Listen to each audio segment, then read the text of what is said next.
కొన్ని పరమ పవిత్రమైనటువంటి కొండలు ఉంటాయి. ఈశ్వరుడు కోరి కోరి అక్కడ స్వయంభూగా వెలుస్తాడు. అలా వెలియాలంటే అది ప్రాకృతముగా ఉన్నటువంటి కొండ కాదు, దాని యందు ఏదో శక్తి ఉండాలి.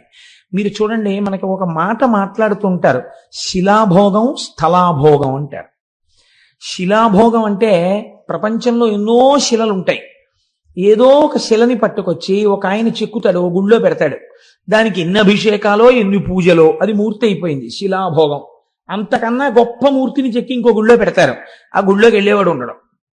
శిలాభోగం అంటే దానికి లేదా అదృష్టం రారు ఇక్కడికి భక్తులు అంటారు. స్థలాభోగం, మీరు కొన్ని కొన్ని స్థలాలు చూడండి, మహాత్ములు అడుగుపెట్టిన వేళా విశేషం ఏమిటో తెలియదు కానీ నేను విశాఖపట్నంలో చూశాను అలాంటి ఇల్లు. ఒక ఇల్లు ఉండేది, అంటే మా బంధువులే ఉండేవారు అందులో, అందుకని నాకు తెలుసు. చీకటి గుహ ఎలా ఉంటుందో గదులు అలా ఉండేవి ఆ ఇంట్లో. అంత చీకటి, అంత అలా ఉండేవి ఆ గదులన్నీ కూడాను. కానీ ఆ ఇంట మంగళతోరణం కట్టి మళ్ళీ మంగళతోరణం ఎండిపోయింది తీయడానికి టైం ఉండేది కాదు, మళ్ళీ తోరణం కట్టించేవారు. ఎప్పుడూ శుభమే. ఆ ఇంట్లో ఎంత చిత్రం అంటే, ఏదైనా శుభకార్యం జరగట్లేదంటే ఆ ఇంటికి వెళ్ళి ఓ 4 రోజులు ఉంటే శుభకార్యం అయిపోయేది. స్థలాభోగం, మీరు ఏమని చెప్పగలరు దానికి? స్థలాభోగం అనాలంతే. అంటే ఆ ఇంటికి ఏదో మహత్తరమైనటువంటి ఓ పెంకో ఏదో వచ్చేసింది అనమాట. ఆ స్థలం అటువంటిది, మనకి తెలియదండి ఒక్కొక్కసారి ఆ స్థలం అంత శక్తివంతమైందని మనం కనిపెట్టలేము, పెద్దలైతే కనిపెడతారు.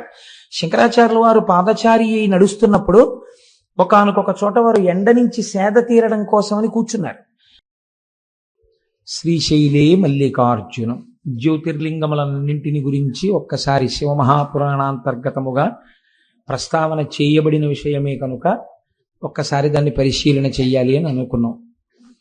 శ్రీశైలం సాక్షాత్తుగా మన ఆంధ్రదేశంలోనే కర్నూలు జిల్లాలో వెలిసి ఉన్నటువంటి స్వయంభూలింగమూర్తి ఉన్నటువంటి క్షేత్రం.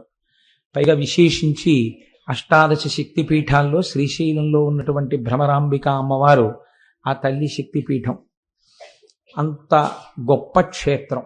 శ్రీశైల క్షేత్రం గురించి శంకర భగవత్పాదులు చాలా గొప్ప ప్రస్తావన చేశారు. నేను ఎందుకు ఈ మాట అంటున్నానంటే, శంకరాచార్యుల వారు సాధారణంగా క్షేత్రాల గురించి స్తోత్రాలలో అంతగా స్పృశించినట్లు మనకు కనపడదు. కానీ వారు శివానందలహరి చేస్తూ మధ్యలో ఉన్నటువంటి శ్లోకాన్ని శ్రీశైలం గురించి ఆయన మాట్లాడారు. సంధ్యారంభ విజృంభితం శృతిశిరస్థానాంతరాధిష్ఠితం అంటూ. సంధ్య అన్న మాటకు అసలు అర్థం ఏమిటండి? సంధ్య అంటే రెండిటికి మధ్యలో ఉన్నది సంధ్య. చీకటి వెళ్ళిపోయి వెలుతురు వస్తోందనుకోండి, దాన్ని ప్రాతఃసంధ్య అని పిలుస్తాం. అంటే ఉదయవేళలో ఏర్పడినటువంటి సంధ్య. అలాగే సాయంకాలం వేళ వెలుతురు వెళ్ళిపోయి చీకటి వస్తోందనుకోండి, సాయం సంధ్య అని పిలుస్తాం. రెండిటి మధ్యలో ఉన్నదాన్ని సంధ్య అని పిలుస్తాం. సంధ్యారంభ విజృంభితం అన్న శ్లోకం కూడా మధ్యలోనే ఉంది శివానందలహరికి. అది కాకతాళీయమా, శంకరాచార్యుల వారు ఏదైనా చెప్పాలని అనుకుంటున్నారా అందులో? ప్రత్యేకించి ఆ శ్లోకంలో శంకరాచార్యుల వారు శ్రీశైలంలో ఉన్నటువంటి మల్లికార్జునుడు గురించి ప్రస్తావన చేశారు. ఎందుచేత అంటే, సంధ్యారంభ విజృంభితం శృతిశిరస్థానాంతరాధిష్ఠితం సప్రేమ భ్రమరాభిరామమసకృత్సత్వాసనాశోభితం అంటూ భ్రమరాంబిక అమ్మవారి యొక్క నామాన్ని అందులో ఉటంకించారు. శివాలింగితం అని పూర్తి చేస్తూ పార్వతీదేవి చేత ఆలింగనము చేయబడిన స్వరూపంగా దర్శనం చేశారు ఆయన. ఇందులో మీరు తెలుసుకోవలసినటువంటి రహస్యం ఒకటి ఉంది. సంధ్య అన్న మాటయే ఆత్మ. మీరు జాగ్రత్తగా పరిశీలన చేయండి. ఎందుచేతంటే సంకల్పము వికల్పము అని 2 ఉంటాయి. ఇది మనస్సు చేసేటటువంటి పని. ఒకే వస్తువుని గురించి నిరంతరంగా ఆలోచన చేసింది అనుకోండి మనస్సు, దాన్ని ధ్యానము అంటారు. సాధారణంగా ఇది మనం ఎప్పుడు చేస్తామంటే, మీకు తెలియకుండా మీరు చేసేస్తుంటారు ధ్యానం. మామూలుగా మీకు విషయం ద్యోతకం అవుతోంది అనుకోండి, లోపల ఎటో చూస్తూ ఏదో మాట్లాడుతూ చెప్పేస్తారు. మీకు విషయం జ్ఞాపకంలోకి రాలేదనుకోండి, మొన్నను మీకు ఏదో పని చెప్పాను, ఏం చెప్పానండి అని బయట చూడరు, ఏం చెప్పాను అని కళ్ళు మూస్తారు. కళ్ళు మూసుకోగానే మీరు జ్ఞాననేత్రం మీద ఒక్కసారి ధ్యానం చేశారనమాట ఆ వస్తువు గురించి. ఆజ్ఞాచక్రం మీద మనస్సు పెట్టగానే అది జ్ఞాపకానికి వస్తుంది. ఇది లౌకిక విషయాల్లో మనం చేస్తూ ఉంటాం. నిజంగా ధ్యానంలోకి అన్వయం చేసుకోవడం మనకి చేత కాదు, చేసుకుంటే చాలా అందంగా ఉంటుంది. ఇప్పుడు ఈ మనస్సులోంచి ఒక సంకల్పం వస్తుంది. అది ఏదో ఒక్క విషయం గురించే మాట్లాడింది అనుకోండి, అది చాలా గొప్ప విషయం అయి కూర్చుంటుంది, అలా మాట్లాడుతుంది. మీరు ఎప్పుడైనా మనస్సుని పరిశీలన చేయండి, అది ఏం చేస్తుందంటే మీరు దాన్ని స్వేచ్ఛగా విడిచిపెట్టి ఓ 10 నిమిషాలు ఇది ఇప్పటిదాకా ఏం చేసిందని వెనక్కి తిరిగి చూడండి. ఒక్క విషయం గురించి మాట్లాడదు. కాసేపు రేపు నేను ఇదొకటి చెయ్యాలి కదా, రేపు ఓంకార క్షేత్రం గురించి వస్తే గొప్ప విషయమే, భగవంతుడి గురించి ఆలోచించినట్టు అవుతుంది. రేపు నేను ఆ పని మీద వెళ్ళాలి, ఆఫీస్లో ఈ పని రేపు పూర్తయిపోతుందా, రేపు ఫలానా వాళ్ళకి ఫోన్ చేద్దాం అనుకున్నాను, అదో పని చెయ్యాలి, తర్వాత నేను బట్టలు దర్జీకి ఇచ్చి చాలా రోజులైంది అవి తెచ్చుకోవడం మర్చిపోతున్నాను, ప్రతిరోజు అదొకటి తెచ్చుకోవాలి. ఇప్పుడు ఎన్ని విషయాలు ఆలోచించింది, అది ఏ ఒక్క విషయం మీద ఎడతెగని ఆలోచన లేదు. ఇలా ఇలా ఇలా ఇలా ఇలా ఇలా ఎగురుతుంది వస్తువుల మీద. అది దానికి ఉన్నటువంటి స్వభావం మనస్సుకి. ఇటువంటి మనస్సు ఒక ఆలోచన చేసి ఆ ఆలోచనను వదిలిపెట్టి ఇంకో ఆలోచన వైపుకి వెళ్ళాలి. చాలా జాగ్రత్తగా ఆలోచించండి. ఈ రెండు ఆలోచనల మధ్యలో ఏముంది? ఆత్మ ఉంది, మనస్సు లేదు. మళ్ళీ అది ఎక్కడి నుంచి పుట్టాలి? ఇంకో సంకల్పం. ఆత్మచేత ప్రకాశిస్తున్న మనస్సులోంచి ఇంకో సంకల్పం పుట్టాలి.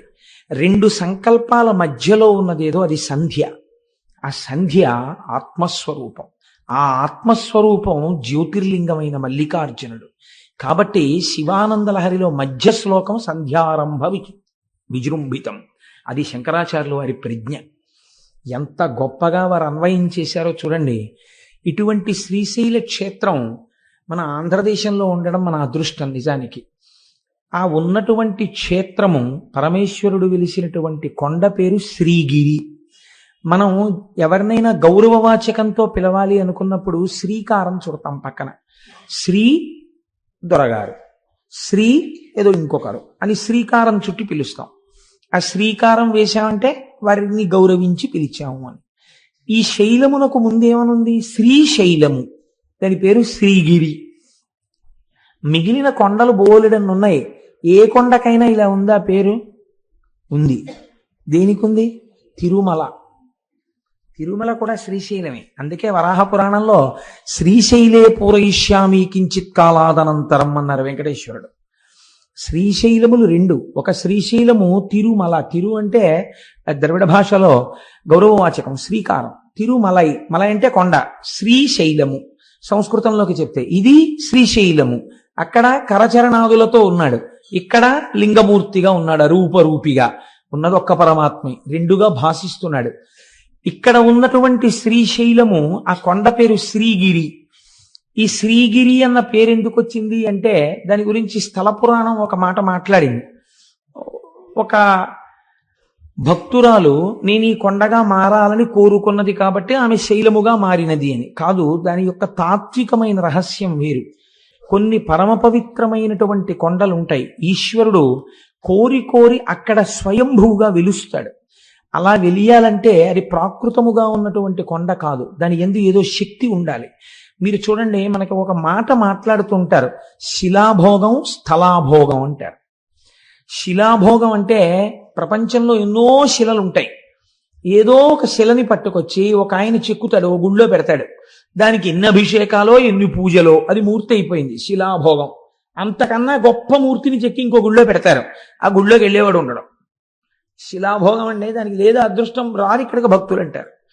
స్థలాభోగం, మీరు కొన్ని కొన్ని స్థలాలు చూడండి, మహాత్ములు అడుగుపెట్టిన వేళా విశేషం ఏమిటో తెలియదు ఇది, కానీ నేను విశాఖపట్నంలో చూశాను అలాంటి ఇల్లు.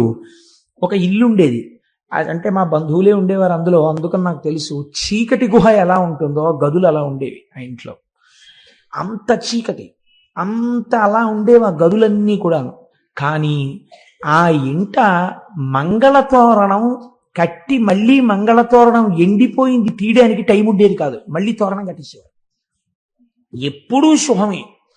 ఆ ఇంట్లో ఎంత చిత్రం అంటే ఏదైనా శుభకార్యం జరగట్లేదంటే ఆ ఇంటికి వెళ్ళి ఓ 4 రోజులు ఉంటే శుభకార్యం అయిపోయేది. స్థలాభోగం, మీరు ఏమని చెప్పగలరు దానికి? స్థలాభోగం అనాలంతే. అంటే ఆ ఇంటికి ఏదో మహత్తరమైనటువంటి ఓ పెంకో ఏదో వచ్చేసింది అనమాట. ఆ స్థలం అటువంటిది. మనకి తెలియదండి ఒక్కొక్కసారి ఆ స్థలం అంత శక్తివంతమైందని మనం కనిపెట్టలేము. పెద్దలైతే కనిపెడతారు. శంకరాచార్యుల వారు పాదచారి అయి నడుస్తున్నప్పుడు ఒకానొక చోట వారు ఎండ నుంచి సేద తీరడం కోసమని కూర్చున్నారు. మంచి రోహిణీ కార్తె.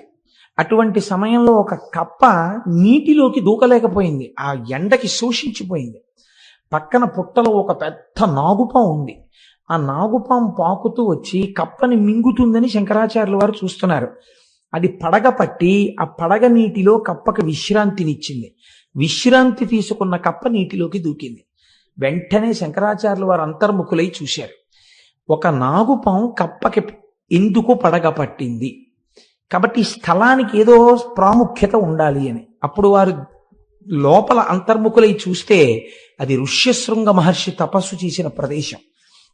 అందుకే అక్కడ జీవులకు ఒకదాని పట్ల ఒకదానికి శత్రుభావన లేకుండా చెనకకుండా అంత సంతోషంగా కలసిమెలసి ఉంటున్నాయి. ఇంత పరమ పవిత్రమైన భూమి కనుక ఇక్కడే నేను మొట్టమొదటి పీఠాన్ని పెడతానన్నారు. అదే ఇవాళ మనం ఆరాధన చేసేటటువంటి శృంగగిరి పీఠం కర్ణాటకలో. కాబట్టి స్థలాభోగము ఉన్నదా లేదా? ఉన్నది. శ్రీగిరి అన్నప్పుడు అందులో శ్రీ శకార రకార ఈకారములు ఉన్నాయి. శకార రకార ఈకారములుంటే శ్రీమాత అని ప్రారంభమైంది లలితా సహస్రనామం. ఆ మూడక్షరాలు బ్రహ్మశక్తి, విష్ణుశక్తి, రుద్రశక్తి, ఈ మూడు శక్తుల్ని తెలియచేస్తాయి. ఈ మూడు శక్తులు ఉన్నటువంటి కొండ, ఈ మూడు శక్తులు మమేకమైన శక్తి రూపిణి భ్రమరాంబిక, అందుకని శక్తిపీఠం. ఇప్పుడు ఆ కొండ మీద అడుగు పెట్టిన వాడికి సరస్వతీ కటాక్షం కావాలా, లక్ష్మీ కటాక్షం కావాలా, జ్ఞానం కావాలా? నువ్వు అడగక్కర్లేదు, నోరు తెరిచి నీకేది కావాలో అది ఆ కొండలోంచి ప్రసరిస్తుంది. అంత శక్తివంతమైన స్థలం అది, అంత శక్తివంతమైన కొండ ఆ కొండ. అందుకే శంకరాచార్యులు వారు యోగరత్నావళి స్తవంలో ఓ మాట అంటారు, శ్రీశైల శృంగే వివిధ ప్రసంగే శేషాద్రి శృంగే సదా వసంతం తమర్జునం మల్లిక పూర్వమేనం శ్రీశైల శృంగ కుహరేషు కదోపలప్స్యే గాత్రం యదామలతాహ పరివేశయంతి కర్ణే యదాహ విరచయంతి ఖగాశ్చ నీడాస్ అంటూ సిద్ధిం తథావిధ మనోవిలయం సమాధౌ అన్నారు. శ్రీశైలంలో తొందరగా మనస్సు లయమైపోతుంది అంటారు. అక్కడికి వెళ్ళి జపం చేసుకుందాం అనుకున్న వాళ్ళకి అక్కడికి వెళ్ళి కూర్చుని మాకు ఒక ఆఫీసర్ గారు ఉండేవారు. ఇప్పుడు నాకు పుష్పమాల వేశారే, ఆ వారు చేసిన ర్యాంక్కి సమానమైన ర్యాంకు, ఆ డిప్యూటీ మేనేజర్ క్వాలిటీ కంట్రోల్ అని మా ఆఫీసులో ఒక పరమ గౌరవనీయమైన పదవి, ఒక జిల్లా స్థాయి అధికారి. ఆయన పేరు అరుణ జటేశ్వరుడు. చాలా గొప్ప పేరు, ఎక్కడ ఉండదు అసలు. ఆయనే అరుణ జడాయ్ అని పిలుస్తుండేవారు. ఆయన పరమభక్తుడైన ఆయన శ్రీశైల క్షేత్రానికి వెళ్ళి భ్రమరాంబ అమ్మవారి దేవాలయపు గోడల దగ్గర కూర్చుని రుద్రాన్ని పారాయణ చేసి వస్తుండేవారు. అందుకే మహానుభావుడు ఒక పువ్వులా పనిచేసి ఒక పువ్వులా వెళ్ళిపోయారు ఆయన. మొన్ననే నాకు ఫోన్ చేశారు, ఈ మాట ఎప్పుడైనా వీలైతే ఒకసారి సభకి పిలిపిస్తాను వారిని, ఒకసారి రండి చెన్నై నుంచి అని. నేను ఎందుకు ప్రస్తావన చేశానంటే అక్కడ తొందరగా మనస్సు లయం అవుతుంది. సిద్ధిం తథావిధ మనోవిలయం సమాధౌ గాత్రం యదాహ మమలతాహ పరివేశయంతి అంటారు శంకరాచార్యుల వారు. మీ మనస్సు లయమైపోతే మీకు బాహ్య ప్రపంచంతో సంబంధం ఉండదు. మీకు బాహ్య ప్రపంచంతో సంబంధం లేదు అని ముందు ఎవరు నమ్మాలి? తీగలు నమ్ముతాయి. తీగలు నేను వెళ్ళిలా కూర్చున్నా నన్ను చుట్టుకో, వీళ్ళు లేచి వెళ్ళిపోతాడని చుట్టుకోదు. కానీ ఒక కర్రపుల్ల ఇలా ఉందనుకోండి, తీగొచ్చి చుట్టుకుంటుంది. అలాగే శ్రీశైలమునందు తొందరగా సమాధిలోకి వెళ్ళిపోతారు కాబట్టి అక్కడ తీగలు అల్లుకుని ఉంటాయిట. ఎన్ని ఓషధులకు ఆలవాలము శ్రీశైల పర్వతం. అసలు అన్నింటికన్నా ఆశ్చర్యం అండి, శ్రీశైలానికి దగ్గరలో ఒక క్షేత్రం ఉంది, అక్కడ అమ్మవారు ఉన్నారు. సిద్ధేశ్వరం అనుకుంటాను, నాకు జ్ఞాపకం ఉన్నంత వరకు. మీరు అమ్మవారికి బొట్టు పెట్టచ్చు. అక్కడ మీరు అమ్మవారికి కుంకుమ బొట్టు పెడితే శిలామూర్తిగా ఉండదు, నుదురు మెత్తగా తగులుతుంది. వేలు పెట్టినప్పుడు మీ ఒళ్ళు పులకరిస్తుంది. శ్రీశైలం ఎన్ని రకాల ఉపాసనలకు ఆలవాలము, అంత గొప్ప క్షేత్రం శ్రీశైలం. అటువంటి శ్రీశైలంలో ఆ శ్రీశైల పర్వతం మీద పరమశివుడు స్వయంభూమూర్తిగా వెలిశాడు. మీరు చూడండి, ఎందుకు విలియాలి? ఏదో కారణం ఉండాలి కదండి. నిన్న సౌరాష్ట్రే సోమనాథంచ ఒక కారణం కనపడింది. ఇక్కడ కూడా ఒక కారణం ఏమైనా ఉందా అంటే, శ్రీశైలంలో ఎందుకు పరమశివుడు వెలయవలసి వచ్చింది అన్న దాని గురించి పెద్దలు ఒక హేతువుని చెప్తారు. క్రౌంచేన పర్వతే దూరంగతే తస్మిన్ స్వపుత్రకే తేచ తత్ర సమాసీనౌ జ్యోతిరూపం సమాశ్రితౌ పుత్ర స్నేహాతురౌ తవ్వై శివౌ పర్వణి పర్వణి దర్శనార్థం కుమారస్య స్వపుత్రస్య గచ్చతః అమావాస్యాం దిశే శంభు స్వయం గచ్చతి తత్ర పౌర్ణమాసే దినే తత్ర పార్వతీ గచ్చతి ధ్రువం. మీకందరికీ తెలుసున్నటువంటి విషయమే. గణాధిపత్యం ఎవరికి ఇవ్వాలి అని నిర్ణయం చెయ్యవలసి వచ్చినప్పుడు శంకరుడు తన ఇద్దరు కుమారులను పిలిచి, ఎవరు భూమండలానికి అంతటికీ తొందరగా ప్రదక్షిణం చేసి వస్తారో వారికి నేను పట్టాభిషేకం చేస్తాను, వారికి నేను గణాధిపత్యం ఇస్తాను అన్నారు. అంటే గబగబా బయలుదేరాడు సుబ్రహ్మణ్యేశ్వర స్వామి. వారిది నెమలి వాహనం కాబట్టి గబగబా వెళ్ళి భూమండలంలో ఉన్న దేవాలయాలన్నిటినీ దర్శనం చేసుకుంటూ వస్తున్నాడు. ప్రదక్షిణం అంటే అది బాగా గుర్తుపెట్టుకోండి. సాధారణంగా మనం ఈ కథని కథగా చెప్పేస్తాం. ఆయన ఏమన్నాడు? పరమశివుడు ప్రదక్షిణం చేసి రమ్మన్నాడు. ప్రదక్షిణం చేసి రమ్మంటే గుళ్ళల్లోకి ఎందుకంటే సుబ్రహ్మణ్యేశ్వర స్వామి వారు గిరగిరా తిరిగేసి వచ్చేయకూడదు ఏంటి? ఓ విమానం తిరిగేసినట్టు ఏరియల్ వ్యూ అంటాం కదా మనం, అలా నెమలి వాహనం ఎక్క అలా తిరిగిలా వచ్చేస్తే బాగుంటుంది కదా. ప్రతి గుళ్ళోకి వెళ్ళాడు ఆయన. ప్రతి గుళ్ళోకి వెడితే ఆయనకి ఏం కనపడేదంటే, ఈయన గుళ్ళోకి వెళ్ళేటప్పటికీ విఘ్నేశ్వరుడు బయటికి వెడుతున్నట్టు కనపడేది. అయ్యో అన్న ఇదేంట్రా, నాకన్నా ముందే బయటికి వెళ్ళిపోతున్నాడు, ఎలా వెళ్ళిపోతున్నాడు రా అనుకునేవాడు ఆయన. ప్రతి గుళ్ళోనూ ఈయన వెళ్ళడం, ఆయన బయటికి వెళ్ళడం. అదేంటి, ఎందుకు అసలు సుబ్రహ్మణ్యుడు గుళ్ళల్లోకి తిరగడం? ఆయన చెప్పాడా పరమశివుడు నువ్వు గుళ్ళల్లోకి వెళ్ళిరా, భూమండలం మీద ఉన్న గుళ్ళన్నీ చూసిరా అని చెప్పాడా? ప్రదక్షిణం చేసిరా అని చెప్పాడా? ప్రదక్షిణం చేసిరా అని చెప్పాడు. ప్రదక్షిణం చేసిరా అంటే గుళ్ళల్లోకి ఎందుకండి వెళ్ళడం? అదే ప్రదక్షిణం అంటే. ప్రదక్షిణం అంటే ఏమిటో తెలుసా అండి? దేవాలయంలో ప్రదక్షిణం చేసేటప్పుడు లోపల ఉన్న మూర్తి మిమ్మల్ని పరిశీలన చేస్తాడు. నన్ను నమ్ముకున్నటువంటి మహాభక్తులందరూ నా దేవాలయంలో కొలువు తీరి ఉన్నారు, వీరికి నమస్కరించి వీరి అనుగ్రహంతో నా దగ్గరికి వస్తాడా, వీళ్ళంతటి వాళ్ళు వీళ్ళెందుకని నా దగ్గరికి వస్తాడా చూద్దామని వీళ్ళని వదిలి లోపలికెళ్ళిన వాడిని చూడగానే ఇలా మొహం తిప్పుతాట పరమేశ్వరుడు. కాబట్టి మీకు ఆ ఈశాన్యలింగం అని ఉంది అరుణాచలంలో. అరుణాచలంలో ఈశాన్యలింగం దగ్గర నందీశ్వరుడు ఇలా ఉండడు, ఇలా ఉంటాడు. మొన్న మేము వెళ్ళినప్పుడు ఆయన ఎందుకు అలా మొహం పక్కకి తిప్పుకుని ఉన్నాడు అని అడిగితే ఆయన తమిళంలో చెప్తే ఏదో వచ్చిన వాళ్ళు ఎవరో దాన్ని తర్జుమా చేశారు. ఒక మహాభక్తుడు, ఒక ఆయన, కొంతమంది భక్తులు పల్లెటూరు నుంచి వచ్చారు కానీ వాళ్ళు పరమ భక్తులు. వాళ్ళు వచ్చి దర్శనం చేసుకుందాం అంటే నంది అడ్డొచ్చింది. అడ్డొస్తే వాళ్ళు శివుడికి చెప్పారు, ఈశ్వర నీ దర్శనం చేసుకుందాం అంటే నంది అడ్డొస్తోందని. ఆయన అన్నాడు, నా భక్తులకు కనపడే వరకు కాసేపు మొహం అలా పక్కకి తిప్పన్నాడు. అందుకని ఇలా పెట్టాడు ఆయన. మళ్ళీ నువ్వు ఇటు తిప్పచ్చు అనలేదు. ఏమో ఇలాంటి వాళ్ళు ఇంకా వస్తారేమో, అలా ఉండు కాసేపు అన్నట్టే లెక్క. అందుకని అలాగే ఉన్నాడు ఈశాన్యలింగం. కాబట్టి చూడండి, భక్తుల పట్ల ఆయన ఎంత ప్రీతి వహించి ఉంటాడో చూడండి. లోపల భక్తి ఉంటే ఆయన దాన్ని గమనిస్తాడు. ప్రదక్షిణం అంటే దేవాలయాలలోకి వెళ్ళి చేసినది ప్రదక్షిణం. అరుణాచల శైలమునకైనా సరే, అరుణగిరి ప్రదక్షిణం చేసేటప్పుడు దేవాలయాల్ని విడిచిపెట్టి మీరు కొండ చుట్టూ తిరిగితే అది ప్రదక్షిణం అవుతుందని నేను అనుకోవట్లేదు. ఎందుకంటే అలా శాస్త్రం మాట్లాడలేదు కనుక. లేకపోతే తలుపులు తీసి అర్ధరాత్రి వేళ కూడా లింగ దర్శనం అయ్యేటట్టుగా అరుణాచలంలో ఎందుకు ఉంచుతున్నారు? మీరు వెళ్ళితేనే ప్రదక్షిణం పూర్తవుతుందని. మీరు వదిలిపెడితే ప్రదక్షిణ ఎలా అయింది? మీరు దేవాలయ సహితంగా చేసిందే ప్రదక్షిణం. మీరు లోపల తిరిగినప్పుడు కూడా ఆళ్వారులు ఉంటారు విష్ణువాలయం అయితే, నాయనారులు ఉంటారు శివాలయం అయితే, మీరు ప్రదక్షిణ పురస్సరంగా వెళ్ళాలి. చాలా మంది ప్రధాన దేవత దగ్గరికి వెళ్ళి వస్తారు. దానివల్ల ఈశ్వర అనుగ్రహం కలుగుతుందని నేను అనుకోవట్లేదు.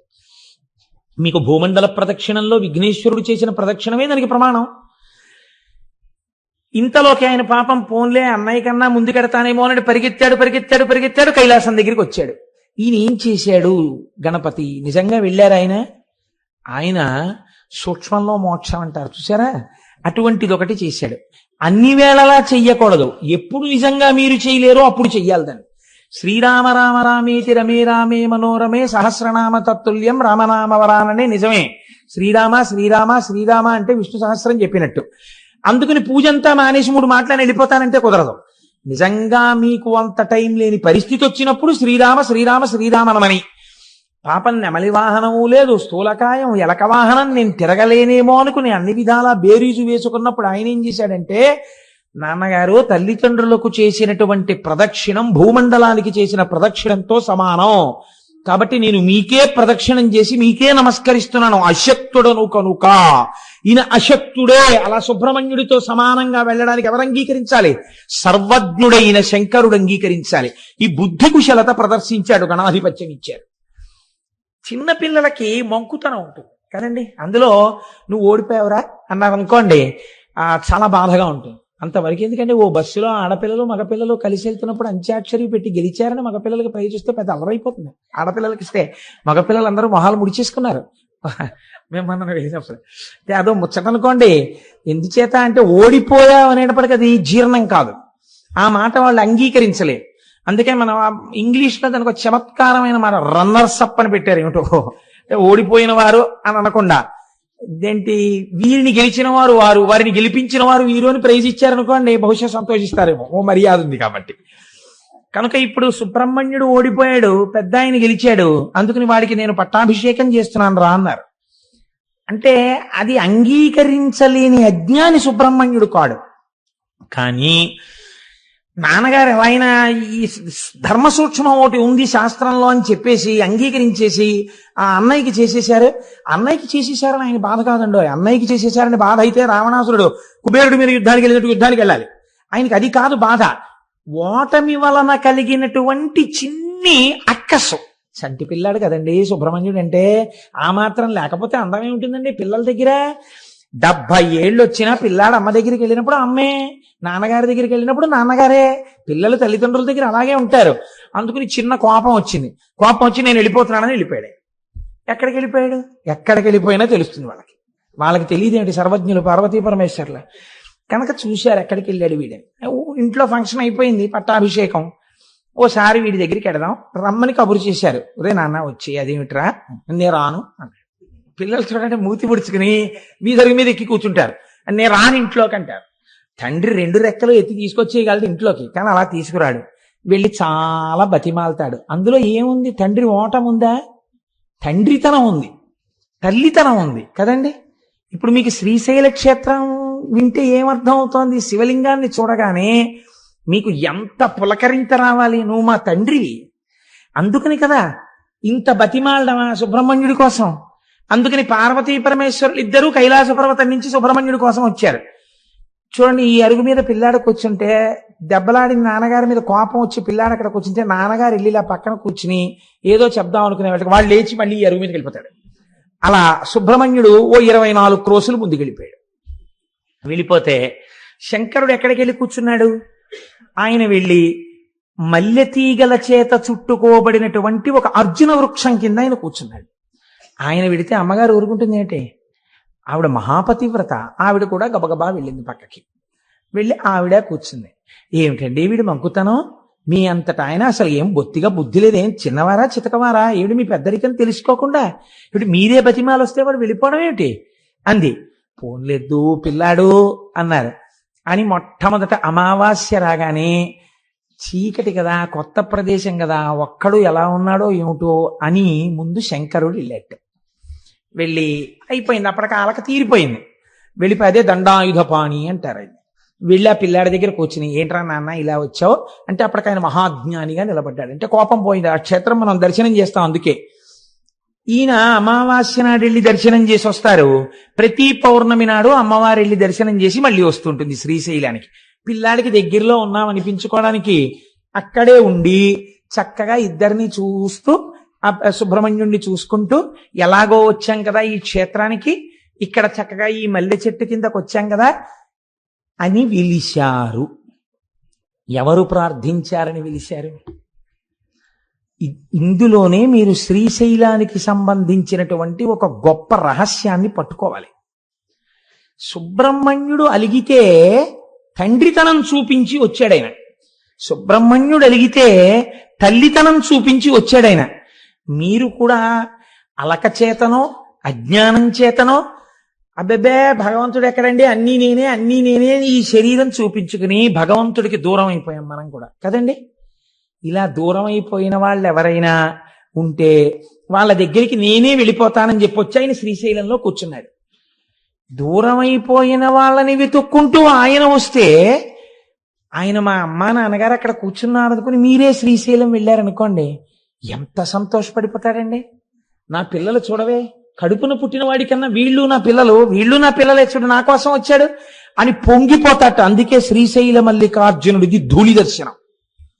ధూళి దర్శనం అంటే మీరు కాకినాడలో బయలుదేరి శ్రీశైలం వెళ్లే లోపల 10 గంటలో 15 గంటలో నిద్రపోతారు. ఏ బట్టలో కట్టుకుని ఏ హోటల్లోకో వెళ్ళి అన్నం తినేస్తారు. ఆ పచ్చడి గిచ్చడి మీద పోసేసుకుంటారు. 2 మాటలు మూత్ర విసర్జన చేసేస్తారు. ఇంకో మాట అవసరమైతే ఇంకొక శంక కూడా తీర్చుకుంటారు. ఆ బట్టలతో శ్రీశైలం కొండ మీద కడతారు. వెళ్ళిన తర్వాత మీరు ఒక కాటేజ్ ఏదో తీసుకుని లోపలికి వెళ్ళి స్నానం చేసి శౌచంతో వెళ్ళి శివలింగాన్ని ముట్టుకున్నారు అనుకోండి, కొంచెం చిన్నబుచ్చుకుంటాడు ఆయన. ఏమిటంత శౌచంగా వచ్చాడు వీడు అని. మీరు ఆ శ్రీశైల క్షేత్రానికి వెళ్ళగానే కాళ్ళ నిండా మట్టి పట్టేసి కాళ్ళు కడుక్కోకుండా, చేతులు కడుక్కోకుండా, స్నానం చేయకుండా పూర్తి చేసుకున్న శరీరంతో, అనగా దూరదేశం నుంచి వెళుతున్నారనుకోండి, ఎంత అశౌచం అండి. మరి మలమూత్ర విసర్జన చేసిన శరీరం ఎంత అశౌచంతో కూడుకున్నది. పైగా మీరు కొంతసేపు నిద్రపోయారు బస్సులో, రైల్లో. నిద్ర ఎంత అశౌచం వస్తుంది. ఎందుకంటే కొన్ని శరీరంలోంచి ఆ విసర్జింపబడవలసినవి బయటికి వస్తాయి. నిద్రపోతే పుసులు కడతాయి కళ్ళు. ఇటువంటివన్నీ ఏర్పడినప్పుడు మళ్ళీ స్నానం చేసి కానీ దేవాలయంలోకి వెళ్ళకూడదు. మీరు ఇన్ని అశౌచాలు దగ్గర పెట్టుకుని కాటేజీలో పెట్లు పారేసి ఈ మట్టి చేతులతో, ఈ మట్టి కాళ్లతో వీలైతే ఇంకోసారి శ్రీశైలం కొండ మీద ఒక కప్పు టీ తాగకపోతే ఉండలేనని తాగేసి కాళ్ళు కడుక్కోకుండా శ్రీశైలం గుడి దగ్గరికి వెళ్ళి ధూళి దర్శనానికి వచ్చామండి అని లోపలికి వెళ్ళి ఈ మట్టి కాళ్లతో మోకాళ్ళ మీద కూర్చుని మట్టి చేతులతో శివలింగాన్ని ముట్టుకుని చెమట పట్టేసిన మొహంతో శివలింగం మీద తల తాటిస్తే పొంగిపోతట ఆయన. వీడు రానా కొడుకంటట, సర్వకామ్య సిద్ధినిస్తట. దీన్ని ధూళి దర్శనం అంటారు శ్రీశైలంలో. శ్రీశైలంలో మీరు అందుకే దేవాలయం దగ్గరికి వెళ్ళి ఫలానా చోటు నుంచి వచ్చామండి, ధూళి దర్శనానికి వచ్చామంటే లోపలికి వెళ్ళిపోండి అంటారు.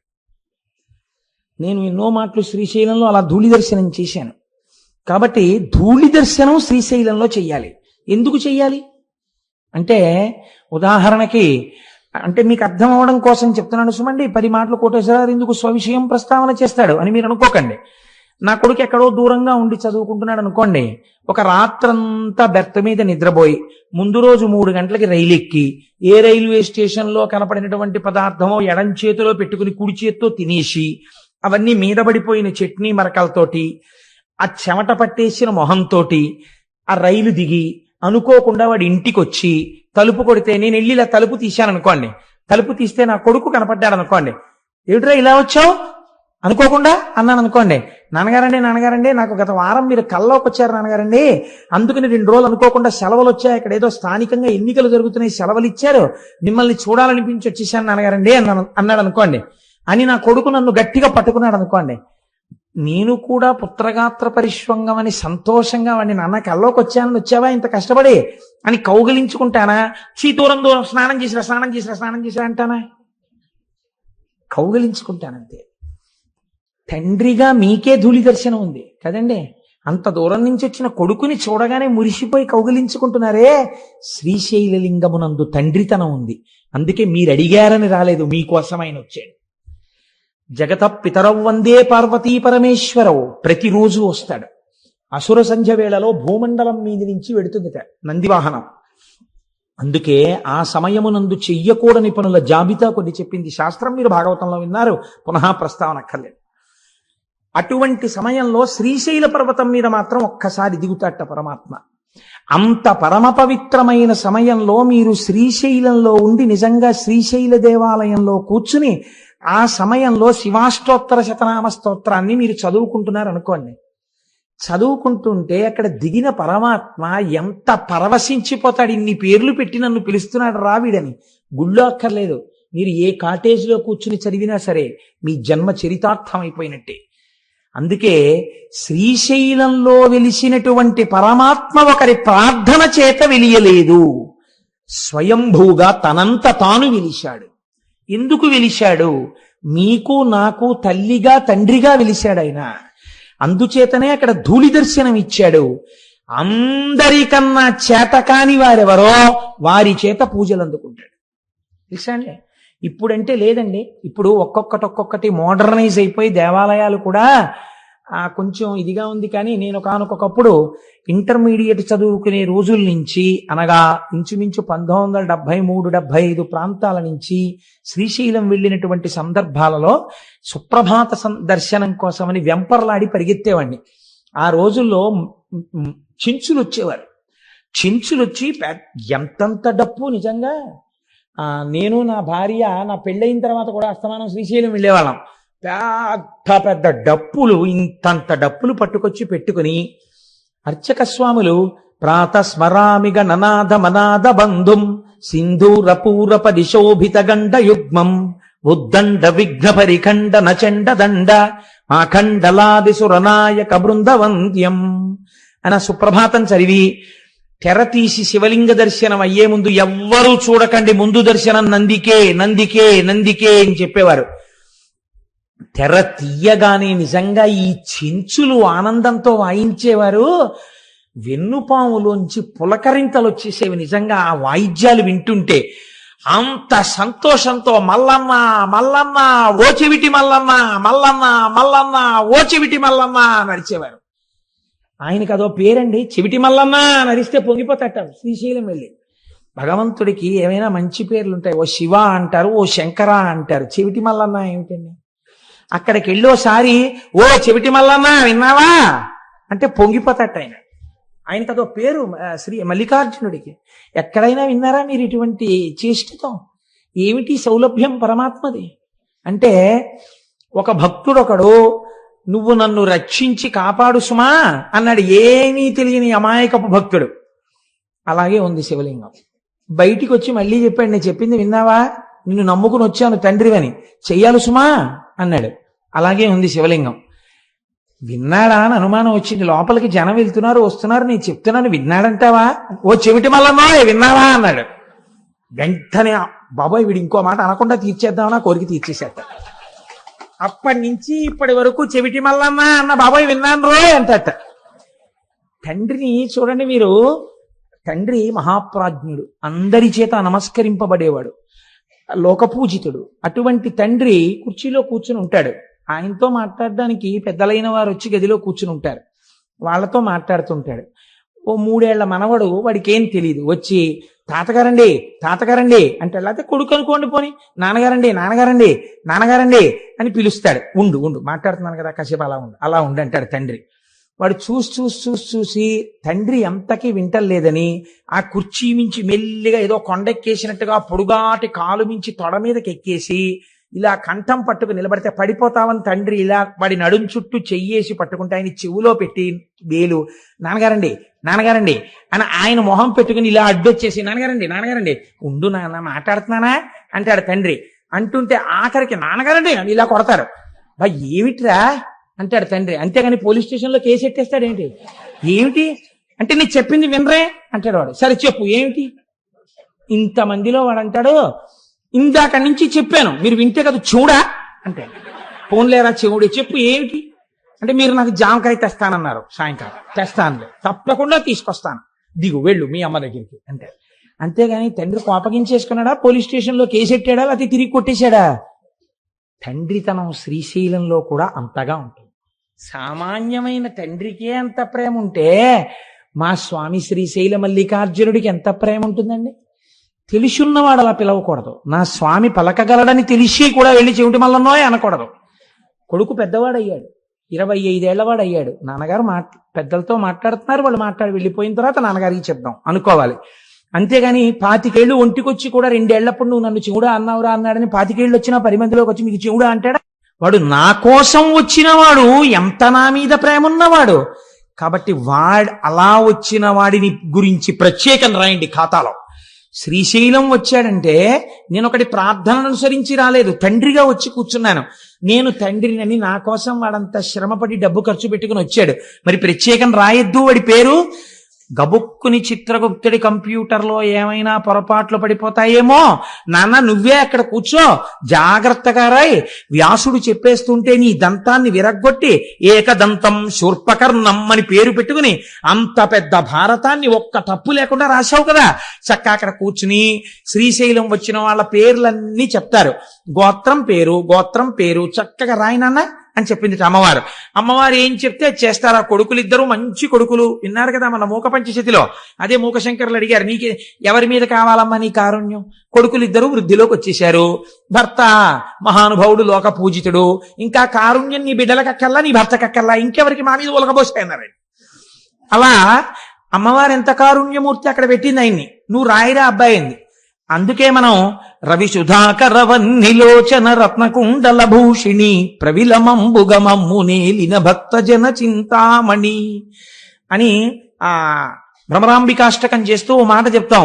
సాక్షి గణపతి కన్న తల్లివి సద్గుణావతి శాంభవి, మోక్షమొసగెడు కనక దుర్గవు మూల కారణ శక్తివి అని అమ్మా భ్రమరాంబ అని అమ్మవారిని స్తోత్రం చేస్తాం.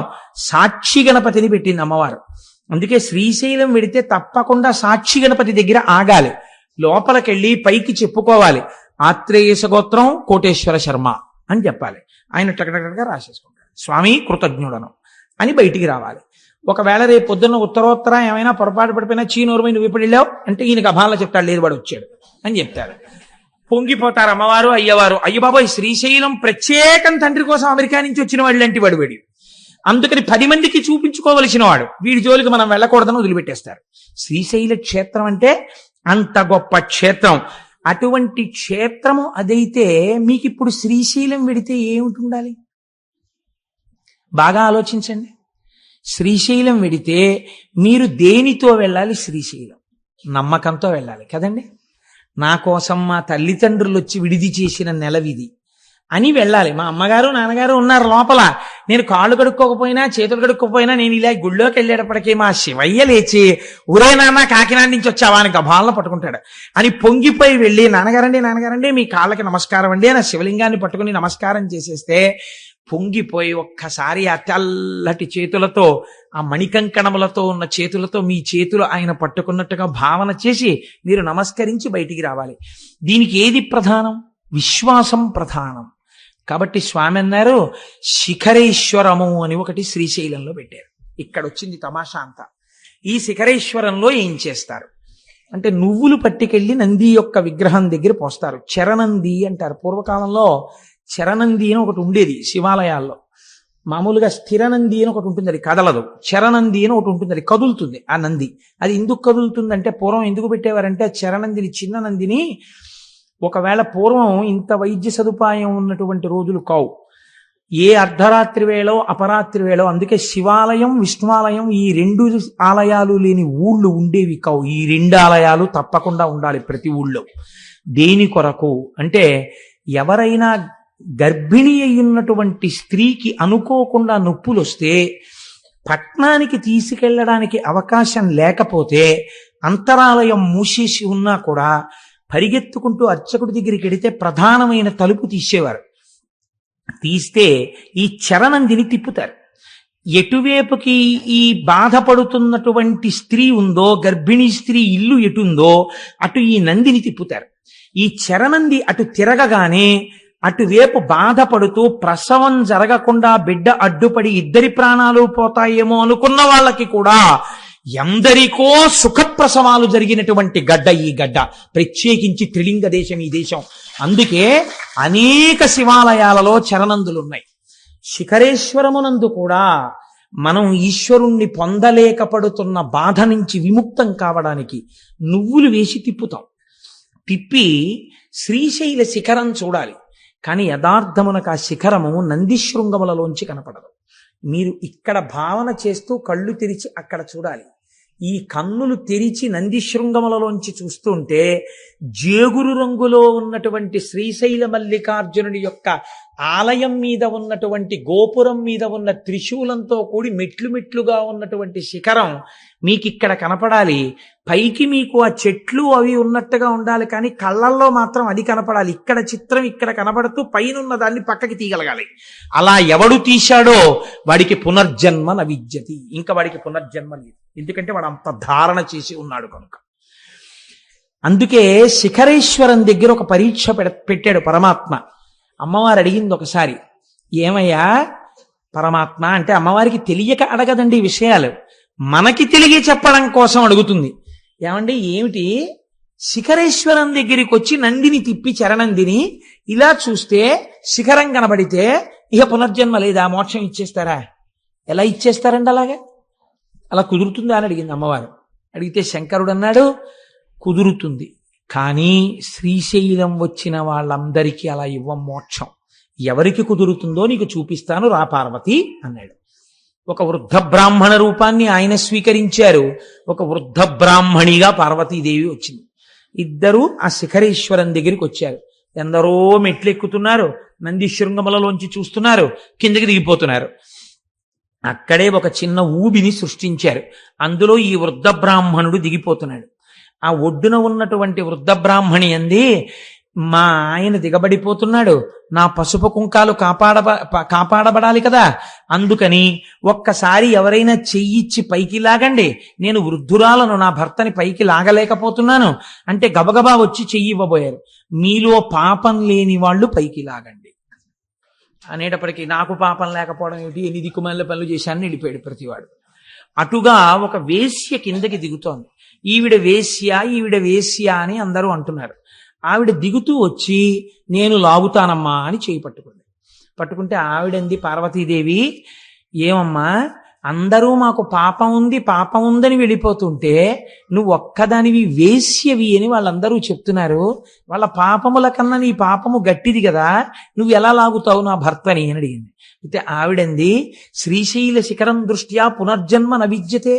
అమ్మా నేను ఇప్పుడు శ్రీశైల శిఖర దర్శనం చేశాను, శ్రీశైల శిఖర దర్శనం చేత మోక్షం రావాలంటే పాపము లేదు పుణ్యము లేదు, రెండూ సున్నా అయిపోతే కదా మోక్షం. ఇప్పుడు నా ఖాతాలో పాపం ఎక్కడుందమ్మా, పాపం లేదు పుణ్యం లేదు, అందుకుని లాగుతున్నానమ్మా, నేను అర్హురాలను అంది. విశ్వాసం నిజంగా ఉన్నది నీకు, ఈవిడికి మోక్షం ఇస్తున్నాను. చూశావా పార్వతి, నంది శృంగములలోంచి చూడడం కాదు, ఇక్కడ ఉన్నది నా తల్లి, ఇక్కడ ఉన్నది నా తండ్రి, వాళ్ళ మాట సత్యం అని నమ్మినవాడెవడున్నాడో వాడికి మోక్షం. కాబట్టి శ్రీశైల క్షేత్రంలో అడుగు పెట్టిన వాడికి ఉండవలసినది, మనం మన తల్లిదండ్రుల దగ్గర ఉన్నామన్నటువంటి భావన ఉండాలి. ఈ భావన పరిపుష్టమై మీరు శ్రీశైలము వెడితే మీకు ఎనలేని సౌభాగ్యం అక్కడ కలుగుతుంది. చిత్రం ఏమంటే, అక్కడ 5 ధారలు పడుతుంటాయి. హాటకేశ్వరము అని ఒక దేవాలయం. హాటకేశ్వరము చిత్రమైన దేవాలయం.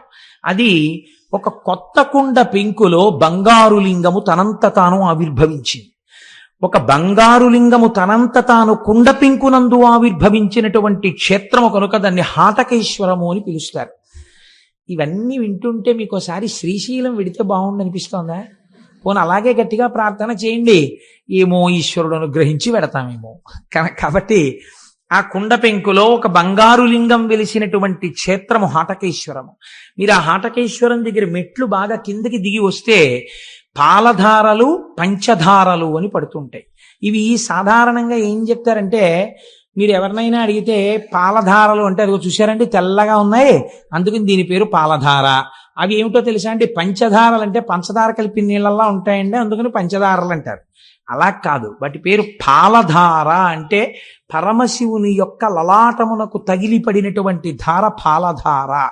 అంటే అగ్ని, జ్ఞానాగ్ని నేత్రమైనటువంటి ఆ కంటి మించి పైనుంచి జ్ఞానగంగ మరింతగా తగిలి కింద పడినటువంటి ధార. ఇది శివుడి యొక్క లలాటమును తగిలి వస్తున్న ధారాని మీరు లోపలికి పుచ్చుకుంటే ఉత్తర క్షణము మీరు గొప్ప ఫలితాన్ని పొందుతారు. ఎందుచేత ఇలా ఏర్పడింది? శివాలయంలో తీర్థం ఇవ్వరు కాబట్టి సాక్షాత్తు సాకార రూపుడైన శంకరుడికి తగిలిపడినటువంటి ధార పాలధార. పంచధారలంటే 5 రకములుగా ప్రకాశిస్తున్నటువంటి భగవంతుని యొక్క శిరస్సులకు తగిలిపడిన ధారలు. కాబట్టి నేను చూస్తూ ఉంటాను, చెప్పులతో వెళ్ళిపోతూ ఉంటారు. కనీసం అక్కడ మాత్రం మర్యాద పాటించాలి ఆ తీర్థం తీసుకునేటప్పుడు. ఒక సంవత్సరం మేమందరం అక్కడికి వెళ్ళాము. వెడితే అక్కడ శంకర భగవత్పాదాచార్య స్వామి తపస్సు చేసి అక్కడే శివానంద లహరి చెప్పారు. అక్కడ ఆయనకి భ్రమరాంబికాదేవి ప్రత్యక్షమైంది. అంత పరమపావనమైన క్షేత్రం అని మేము అక్కడ శంకరాచార్య స్వామి వారి ముందు నిలబడి ఆ తోటకాచార్యకృతమైనటువంటి శంకరాచార్య స్వామి వారి అష్టకాంతో స్వామికి నమస్కారం చేసి తిరిగి వచ్చాం. చంద్రశేఖర పరమాచార్య స్వామి అక్కడే ఉండిపోతానన్నారు. తపస్సు చేసుకుంటూ ఉండిపోతానన్న ప్రదేశం అదే. కాబట్టి అంత పరమపావనమైన చోట పంచధారలు పడతాయి. అవి ఒకటి బ్రహ్మధార, ఒకటి విష్ణుధార, ఒకటి రుద్రధార, ఒకటి చంద్రధార, ఒకటి దేవధార. 5 ధారలు అక్కడ పడుతున్నటువంటి పంచధారలు. ఈ పంచధారల్ని స్వీకరించడం సృష్టికర్త, స్థితికర్త, ప్రళయకర్త, మనస్సుకి ప్రచోదనమిచ్చే చంద్రమా మనసో జాతః చక్షో సూర్యో అజాయత, లోకసాక్షులైనటువంటి సూర్యచంద్రులు. ఈ 5 తీర్థములను మీరు అక్కడ తీసుకోవచ్చు.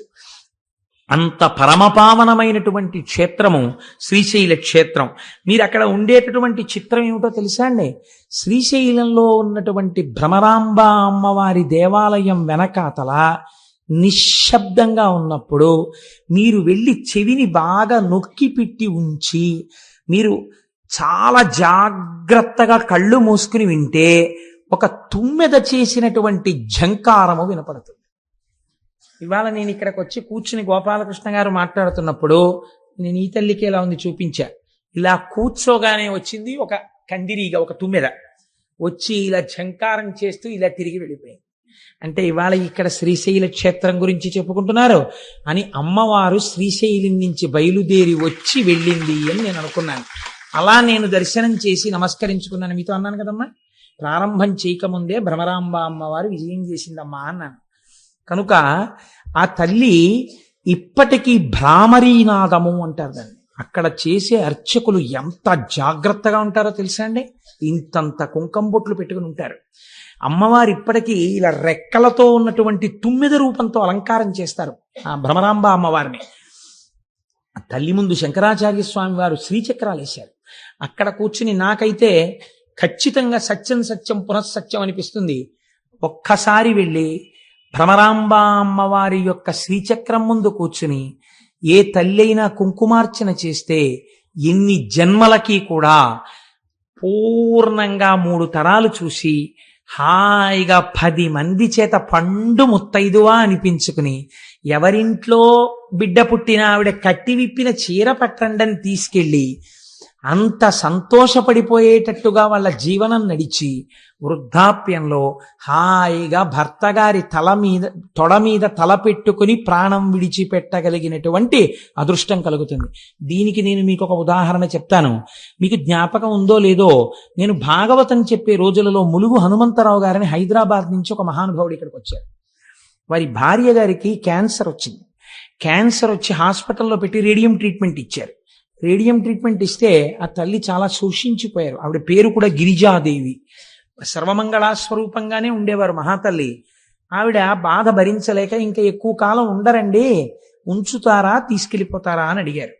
అడిగితే ఆవిడికి తెలిసిపోయింది, ఈ ఉన్న కొద్ది రోజులు నేను మిమ్మల్ని చూస్తూ ఇంట్లో ఉంటాను, నన్ను తీసుకెళ్ళిపోండి అని అడిగారు. అడిగితే ఆవిడ ఇంటికి తీసుకెళ్ళిపోయిన తర్వాత హనుమంతరావు గారు అడిగారు, నీకేమైనా కోరిక ఉందా?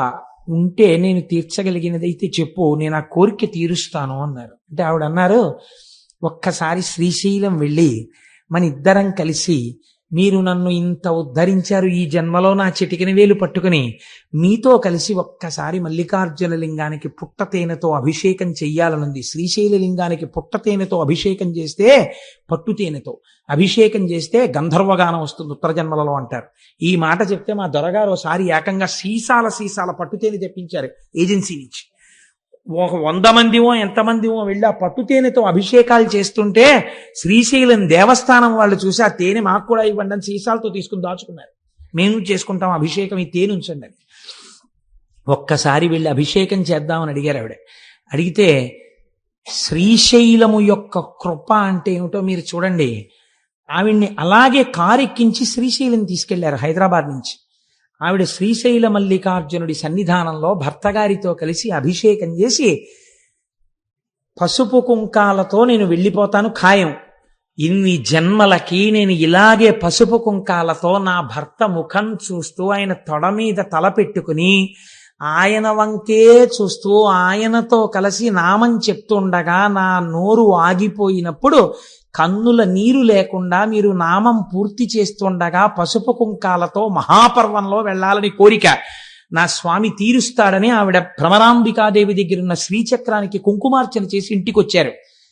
మహాశివరాత్రి మిట్ట మధ్యాహ్నం అయ్యవారికి అమ్మవారికి మారేడు దళాలతో పసుపు కుంకాలతో అర్చన చేసి చక్కగా భర్తని పిలిచి, నాకేదో వెళ్ళిపోతున్నానని అనిపిస్తోంది, నేను ఒక్కసారి శివాష్టోత్తరం చదువుతుంటాను, మీరు నాతో కలిసి చదవండి, మీ తొడ మీద తల పెట్టుకుని కొడుకుని కోడల్ని కూతుర్ని అల్లుణ్ణి చూస్తూ ఏ బెంగ లేకుండా మీ వంటి మహాత్ముడికి భార్యనయ్యాను, చాలు, చూస్తూ వెళ్ళిపోతాను, నా నామం ఆగిపోయిన దగ్గర మీరు నామం పూర్తి చెయ్యండి అని ఆ తల్లి ఎంత గొప్పగా చెప్పుకున్నారో ఆ రోజుల్లో. మహాశివరాత్రి మిట్ట మధ్యాహ్నం 12 గంటల వేళ భర్త గారి తొడ మీద తలపెట్టుకుని వెళ్ళిపోయారు. ఆవిడ కోరిక తీర్చేశాడు మల్లికార్జునుడు.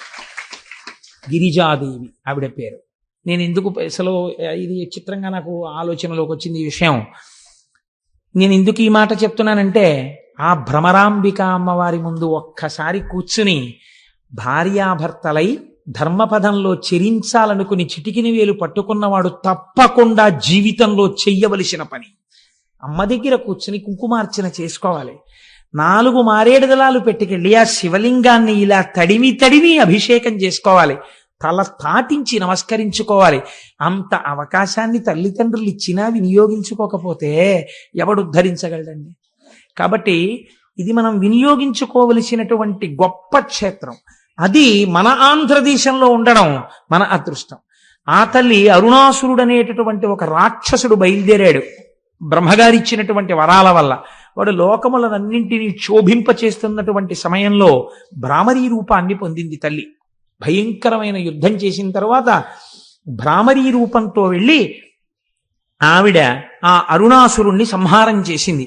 ఇప్పటికీ కూడా శాస్త్రంలో ఏం చెప్తారంటే, శ్రీశైల మల్లికార్జునుడు మల్లెపువ్వైతే అమ్మవారు సారగ్రాహి. ఎప్పుడు తుమ్మిది ఎక్కడ తిరుగుతుంది? పువ్వు చుట్టూ తిరుగుతుంది. ఆయన మల్లికార్జునుడు, ఆవిడ భ్రమరాంబికాదేవి. ఎక్కడ శివుడున్నాడో అక్కడ ఆవిడ భ్రమర రూపంతో తిరుగుతుంటుంది. అక్కడ శివుడున్నాడు, పైన శక్తి రూపంతో ఆవిడుంది. అందుకే ఇప్పటికీ ఆ నాదం వినపడుతుంటుంది. ఈ భ్రమరాంబిక అమ్మవారి దేవాలయంలో వచ్చేటటువంటి భ్రామరీ నాదాన్ని రికార్డ్ చేశాయి all India radio, Hyderabad, Vijayawada, Kurnool stations చేసి ఎన్నో మార్లు ప్రసారం చేశారు రేడియోలో. ఇప్పుడు శ్రీశైల క్షేత్రంలో ఉన్న భ్రామరీ నాదాన్ని ప్రసారం చేస్తున్నాం వినండని. ఒక తుమ్మెద ఎగురుతున్నప్పుడు వచ్చినటువంటి ఝంకార ధ్వనులు ప్రసారం అయ్యాయి. ఇది పరమ యథార్థం నేను చెప్తున్నది. ఒక పరమ పవిత్రమైన వేదిక మీద కూర్చుని అబద్ధాలు చెప్పవలసిన అవసరం నాకు లేదు. మీరు కావాలంటే శ్రీశైలం వెళ్ళినప్పుడు అడగండి, ఆకాశవాణి వాళ్ళు దీన్ని ప్రసారం చేశారా? భ్రామరీనాదాన్ని చేశారు. రికార్డింగ్ లో కూడా ఎక్కింది అది. అంత గొప్ప భ్రామరీనాదంతో కూర్చుని అమ్మవారు ఇప్పటికీ వింటుంటుంది. మీరు శ్రీశైలం వెళ్ళినప్పుడు అమ్మవారి వంక చూడండి, కనుగుడ్లు స్పష్టంగా చూస్తున్నట్టు కనపడుతుంటాయి తల్లి. అంత గొప్ప స్వరూపం. నేను చెప్తున్నప్పుడు నాకు కళ్ళల్లో లేత ఆకుపచ్చ రంగు చీరతో అలంకృతమైనటువంటి అమ్మ నాకు అలా కనపడుతుండగా నేను చెప్తున్నాను యథార్థానికి. కనుక ఆ రెక్కలతో అమ్మవారు అలా కూర్చుని ఉంటుంది. ఎదురుగుండా పెద్దవి చిన్నవి శ్రీచక్రాలు వేసి ఉంటాయి. వాటి మీద చక్కగా హడావిడి ఉండదు. బ్యాచ్ వైజ్ పిలుస్తారు శ్రీచక్రం దగ్గర పట్టేటట్టుగా. కూర్చుని చక్కగా మీరు కుంకుమార్చన చేసుకుని అక్కడ కూర్చుని సౌందర్యలహరిలోంచి 4 శ్లోకాలు చదువుకుని, అవిద్యానామంతస్తిమిరమిహిరో దీపనగరి జడానాం చైతన్యస్తబకమకరంద శృతిజరి దరిద్రాణం చింతామణిగుణనికా జన్మజలధౌ నిమగ్నానాం దంస్ట్రా మురరిపువరాహస్య భవతి అని అక్కడ కూర్చుని 4 శ్లోకాలు చెప్పుకుని వస్తే జన్మ ధన్యం అయిపోతుంది. అంత గొప్ప స్థితి అక్కడ శక్తిపీఠంగా ఉన్నటువంటి భ్రమరాంబ అమ్మవారు. ఇంకా చాలా ఆశ్చర్యకరమైనటువంటి విషయం, అక్కడ ఉన్నటువంటి స్వరూపాలలో వీరభద్రుడు అని ఒక ఆయన ఉన్నారు. మీరు శ్రీశైల మల్లికార్జున దర్శనం చేసి బయటికి వచ్చి ఎడం పక్కకి వెళ్ళినప్పుడు అక్కడ ఈ వీరభద్రుడు కనబడతాడు. ఆ వీరభద్రుడికి ఉన్నటువంటి గొప్పతనం ఏమిటో తెలుసా అండి? బయలు వీరభద్రుడు అని క్షేత్రపాలకుడు ఒక ఆయన ఉన్నారు. శ్రీశైలంలో ఉన్న వీరభద్రుడి గురించి ఏం చెప్తారో తెలుసా అండి? రక్త సంబంధమైనటువంటి వ్యాధులు శరీరంలో పొటమరిస్తే అటువంటి వారు శ్రీశైల క్షేత్రంలో ఉన్న వీరభద్ర స్వరూపం దగ్గర కూర్చుని ప్రతిరోజు 1 గంట సేపు శివనామాలు చెప్పుకొని కొద్ది రోజులు అక్కడ ఉండి వస్తే ఆ వ్యాధులు నయమైనటువంటి సందర్భాలు ఎన్నో ఉన్నాయి. అక్కడ ఉన్న వీరభద్రమూర్తిలోంచి అటువంటి శక్తి ప్రసారం అవుతుంది అని పెద్దలు చెప్తారు. అక్కడే ఆ తల్లి చంద్రవతి అనబడేటటువంటి ఒక రాజకుమార్తె ఒక భయంకరమైనటువంటి గడ్డు కాలాన్ని ఎదుర్కొంది. తన తండ్రే తనని మోహించాడు. ఆమె పరిగెత్తి శ్రీశైల క్షేత్రాన్ని చేరుకుని కృష్ణానదిని దాటి, ఇప్పటికే పచ్చల బండ అని పిలుస్తారు, అందుకే శ్రీశైల మల్లికార్జునుడే శపించాడని కొందరంటారు, ఆమె శపించిందని కొందరంటారు. ఏదైనా ఇప్పటికీ అక్కడ పచ్చల బండ ఉంది. ఆ పిల్లని తరువుకొస్తున్నటువంటి రాజు వెంటబడ్డాడు. పిల్ల గుళ్ళోకి వెళ్ళిపోయి శివలింగాన్ని చూసి ఆమె లింగం అనలేదు, వీడు మల్లికార్జునుడు అంది ఆమె. అని ఆవిడ ఏం చేసిందంటే చేతిలో మల్లెపూల దండ తీసి చేత్తో పట్టుకుని ఈ మల్లెపూల దండ సిగకి చుట్టుకుని, మల్లికార్జున నేను నీకు ఇవ్వగలిగింది ఇదే, ఇది నీ సిగకి చుట్టుకుని నన్ను కాపాడు అంది. ఉత్తర క్షణం లింగోద్భవమూర్తి అంటారు. ఇక్కడ వరకే కనపడతారు లింగోద్భవమూర్తి. మీరు ఎప్పుడైనా శ్రీకాళహస్తిలో ప్రదక్షిణం చేస్తున్నప్పుడు వెనక గోడ మీద చూస్తే కనపడతాడు లింగోద్భవమూర్తి. ఎప్పుడైనా శివాలయాల్లో పెద్ద పెద్ద గుళ్ళకి వెళ్ళినప్పుడు జాగ్రత్తగా చూడండి, ఉంటారు లింగోద్భవమూర్తి. మొన్న నాతో దేవాలయాలకు వచ్చినప్పుడు నేను అరుణాచలంలో చూపించి చెప్పాను, దీని గురించి నన్ను అడగండి మీకు చెప్తానని. నన్ను ఎవరు అడగలేదు, మర్చిపోయారు, నేను మర్చిపోయాను. కనుక ఆ లింగోద్భవమూర్తి స్వామి వచ్చి నీవు పచ్చల బండ వగుదువుగాక అన్నాడు. ఎంతటి దుష్కృత్యము చేశాడో ఇప్పటికీ మనకి నిరూపిస్తూ ఆ రాజు పచ్చల బండ ఇప్పటికీ అక్కడ పడున్నాడు. ఈవిడ ఇచ్చినటువంటి మల్లికా పుష్పముల దండని తన సిగకి చుట్టుకుని మల్లికార్జున అని వేరొక మారు పిలిపించుకున్నాడు స్వామి. కాబట్టి అనేక రకాలుగా ఆయనకి ఆ మల్లికార్జున నామము సుస్థిరమైపోయింది అక్కడ. ఇక్కడే వృద్ధ మల్లికార్జునుడు అని ఒక మల్లికార్జునుడు. ఇది ఒక చిత్రమైన శివలింగం. శ్రీశైలం వెళ్ళిన వాళ్ళు చూసి ఉంటారు. వృద్ధ మల్లికార్జునుడని ఆ శివలింగం ముడతలు పడిపోయి ఉంటుంది.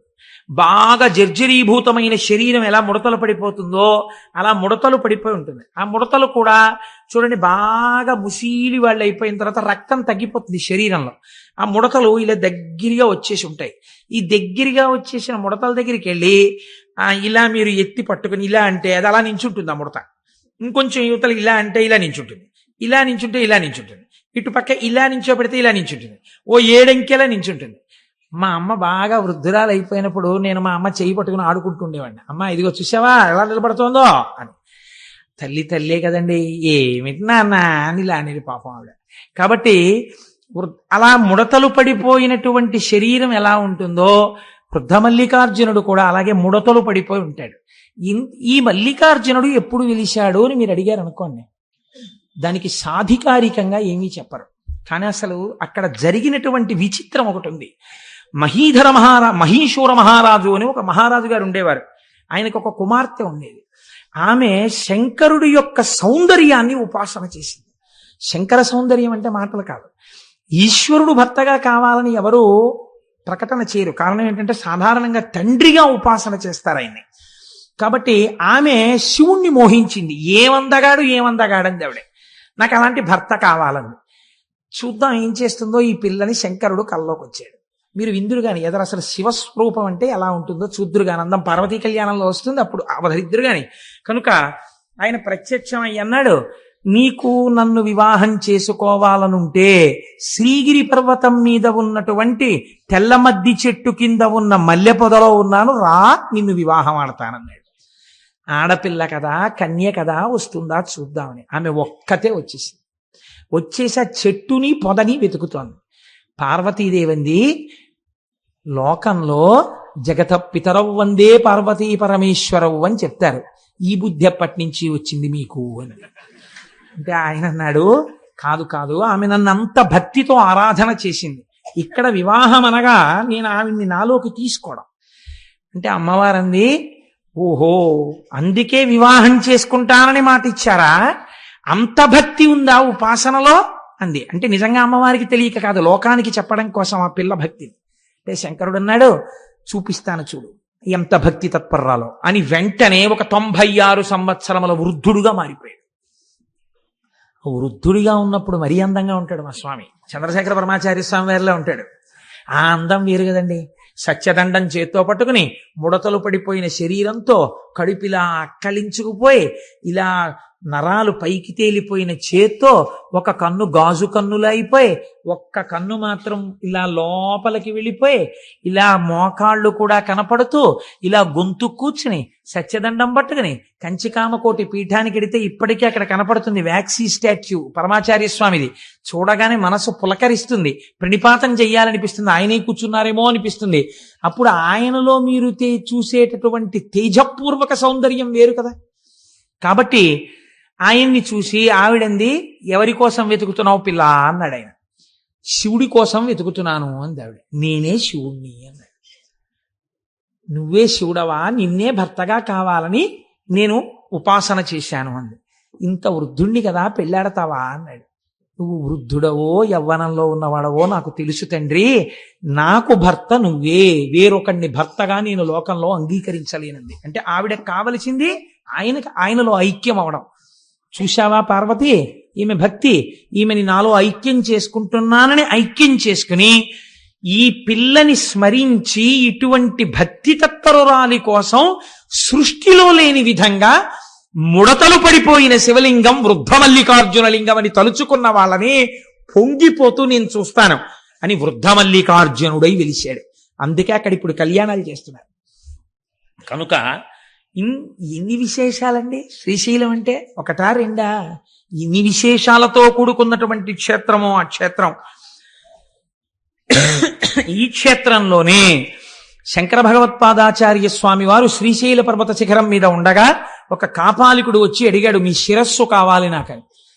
నా శిరస్సే కదా తీసుకుందువు కానీ నా శిరస్సు నువ్వు తీసుకుంటే నాకు బాధ లేదు, నా శిష్యులు బాధపడతారు. ఎందుకనంటే గురువుగారు శరీరంలో ఉండాలని కోరుకోవలసిన వాళ్ళు శిష్యులు. గురువుకి ఆ శరీరం ఉన్నా లేకపోయినా బాధ లేదు. కాబట్టి నా శిష్యులు ప్రొద్దునే పాతాళగంగ దగ్గరికి వెడతారు నమస్కరించడానికి. వాళ్ళు పాతాళగంగ దగ్గరికి వెళ్ళినప్పుడు నువ్వు రా, వచ్చి నేను ధ్యానం చేసుకుంటూ ఉంటాను, నా శిరస్సు ఉత్తరించి పట్టుకెళ్ళన్నారు. ఆ కాపాలికుడు వచ్చి ధ్యానం చేసుకుంటున్న శంకరాచార్యుల వారి శిరస్సును ఉత్తరించడం కోసమని చేతిలో ఉన్నటువంటి కత్తి పైకెత్తినటువంటి సమయంలో స్నానం చేస్తున్న పద్మపాదాచార్యుల వారికి ఏదో అమంగళం గోచరించింది, గురువు గారికి ఏదో పొరపాటు జరుగుతోందని. వెంటనే ఇక్కడి నుంచి పరిగెత్తి వెళ్ళడం కుదరదని ఆయన నరసింహ మంత్రోపాసన చేశారు. ఎక్కడి నుంచి వచ్చాడో మహానుభావుడు నరసింహుడు గబగబా వచ్చి కత్తినెత్తినటువంటి కాపాలికుడి శిరస్సుని త్రుంచి అవతల పారేసి నిలబడ్డాడు. ఆ తేజోమూర్తిని శంకరాచార్యుల వారు నరసింహ స్తోత్రంతో ప్రార్థన చేశారు. నరసింహస్వామి దర్శనం ఇచ్చినటువంటి క్షేత్రం శ్రీశైల క్షేత్రం. శివకేశవ అభేదంగా శంకర భగవత్పాదులు రక్షింపబడినటువంటి క్షేత్రం శ్రీశైల క్షేత్రం. జగద్గురువులను రక్షించుకున్న కొండ, నేనున్న తెలుగునాట ఉన్న కొండ. ఎంత పొంగిపోవాలండి, మనమున్న తెలుగునాట ఉన్న కొండ కదా. ఆనందంలో అటువంటి స్వార్థపూరితమైన వాక్కు వస్తూ ఉంటుంది. కనుక ఎన్ని రకాలుగానో ఆ శ్రీశైలం శ్రీశైలమే. చిత్రం ఏమిటో తెలుసా అండి, అక్కడ ప్రవహించేటటువంటి కృష్ణానదిని కృష్ణానది అని పిలవరు. దానికి ఏమని పేరు? ఎక్కడది తుక్కునొచ్చిందో, ఎక్కడ విజయవాడ, ఎక్కడ శ్రీశైలం, ఎక్కడ శ్రీగిరి, ఆ పర్వతాలలో ఎక్కడో ఆ మధ్యలో ఉన్నటువంటి ఆ పర్వత శిఖరాన్ని పాము ఎలా చుట్టుకుంటుందో అలా చుట్టుకుంటుంది కృష్ణానది. నల్లటి నది ప్రవహిస్తే దాన్ని ఏమని పిలుస్తారో తెలుసా అండి? శివుణ్ణి విడిచిపెట్టి ఉండలేక ఇంత పరమపావనమైనటువంటి స్థానము కనుక ఇక్కడ కూడా భక్తుల పాపములను తొలగతొయ్యడం కోసమని ఉత్తరమున ఉన్నటువంటి గంగ దక్షిణమునకే వచ్చి కృష్ణ పేరుతో అక్కడ ప్రవహించింది కాబట్టి దాన్ని పాతాళ గంగా అని పిలుస్తారు. కృష్ణా ప్రవాహము అని పిలవరు అక్కడ. అందుకే స్నానం చేసినప్పుడు కూడా పాతాళ గంగా జలమజ్జన నిర్మలాంగా భస్మ త్రిపుండ్ర సమలంకృత పాలభాగా గాయంతి దేవము నిభక్త జనాభవంతం శ్రీమల్లికార్జున విభో తవ సుప్రభాతం. తెల్లవారుజామున చూడాలండి అందం. నిజంగా శ్రీశైల క్షేత్రంలో ఎటువంటి వాళ్ళు కూడా సుప్రభాతం విందామని 3 అయ్యేటప్పటికి లేచిపోయి కార్లు జీపులు పెట్టుకుని ఆ పాతాళగంగ దగ్గరికి వెళ్ళి ఆ మెట్లన్నీ దిగిపోయి ఆ పాతాళగంగలో చక్క ఇలా తేలిపోతూ స్నానాలు చేసేసి మళ్ళీ సుప్రభాతం పాడేస్తారని ఇలా నుదుట విభూతి రేఖలు పెట్టేసుకుని ఇంతంత బొట్లు పెట్టేసుకుని హరహర మహాదేవ శంభో శంకర సాంబ సదాశివ అంటూ గబగబా వెళ్ళిపోయి ఆ పెద్ద పెద్ద గేట్లు లోపలికి ఎడుతున్నప్పుడు 2 పక్కల ఇలా క్యూలు నడవడం కోసమని ఏర్పాటు చేసినటువంటి ప్రాకారాలు లాంటివి ఉంటాయి. అందులో అక్కర్లేకుండా మీరు హాయిగా రాజద్వారం దగ్గరికి వెళ్ళిపోతే ఓ నల్లటి ఆవు ఎద్దు దూడ తీసుకొస్తారు. ఎంతమంది జనం ఉండనివ్వండి. చిత్రం ఏమిటో తెలుసా అండి, నాతో వచ్చిన వాళ్ళు చూశారు. అప్పుడు ఆ ఆవు దూడ ఎద్దు మేము స్వామివారి సొత్తు మమ్మల్ని అడ్డగించడం ఏమిటి అన్నట్టు ఎవ్వరూ ఉండరు. కట్టిప్పి వెళ్ళిపోతారు. అవి ఎక్కడి నుంచి వస్తాయో తెలియదు. చక్కగా ఇలా తల్లాడించుకుంటూ ఠాంగ్ ఠాంగ్ గంటలు మోగించుకుంటూ తిన్నగా వెళ్ళిపోయి మల్లికార్జున స్వామి వారి రాజద్వారం దగ్గరికి వెళ్ళి నిలబడితే ఇలా తలుపులు తీయగానే చక్కగా లోపలికి వెళ్ళి మీరు ఇలా లోపలికి వెళ్ళగానే ఆలయంలో కుడి చేతి పక్కన పెద్ద స్వరూపంతో శనగల బసవన్న ఉంటారు. ఆయనే కలియుగాంతమునందు లేచి రంకె వేస్తాడు. రంకె వెయ్యగానే కృష్ణానది పైకి లేచి విజయవాడలో కనకదుర్గమ్మ యొక్క ముక్కు నత్తుని తాకుతుంది అని ప్రమాణం. ఆ శనగల బసవన్న ఉంటారు, పెద్ద బసవయ్య. ఆ బసవయ్యకి నమస్కారం చేస్తే ఎడం పక్కన కృష్ణానదీ పరివాహం ఎలా వస్తుందో తెలియదు. అక్కడ మెట్లు దిగుతారు అర్చకులు. మీరు తెల్లవారగట్ట చూడొచ్చు. కృష్ణానదీ జలాలు వచ్చి చేరుతాయి. అందులోకి బిందెలు పట్టుకెళ్లి కాళ్ళకి తగలకుండా నీళ్లు ముంచి అభిషేకానికి పట్టుకొస్తారు లోపలికి. మొట్టమొదట గోపూజ చేస్తారు. ఆ నల్లటి ఆవుకి చక్క పసుపు రాసి మీరు ఆ పక్కన ఆ కుడి పక్కకి తిరిగి ఇలా లోపలికి వెడితే ఇంకొక నంది ఉంటాడు. ఆ నందికి నమస్కారం చేసి నిలబడితే చక్కగా సుప్రభాతం చదువుతారు. సుప్రభాతం చదివి ఇలా తెర తీసి మీ అందరూ దగ్గరికి వెళ్లి నమస్కారం చేసుకోండి నక్షత్రహారతులు ఎత్తుతారు. ఆ నక్షత్రహారతిలో ప్రకాశించిపోతున్న శివలింగాన్ని చూస్తూ జయ జయ జయ జయ శంభో జంభవిత్ పూర్వదేవ ప్రణత పద సరోజద్వంద్వ నిర్ద్వంద్వ బంధో జయ జయ జయ జన్మస్థేమ సంహారకార ప్రణయ సగుణ మూర్తే పాలయాత్మాం ప్రసన్నాం వధూ ముఖం వల్గ తపాంగ రేఖం అఖండితానందకర ప్రసాదం విలోకయం విస్ఫురదాత్మభావ సమే గతి శ్రీగిరి సార్వభౌమ కురంగపాణి కరుణావలోక సురోత్తమశ్చంద్రకళావతంస వధూ సహాయ సకలేష్టదాత భవిత్యసౌ శ్రీగిరి భాగ్యరాశి అని స్తోత్రం చేసుకుంటూ మీరు ఆయన్ని నమస్కారం చేసి ఇలా కుడి పక్కకి వెళ్లి ఎడం పక్కకి తిరిగితే వీరభద్రుడు కనబడతాడు.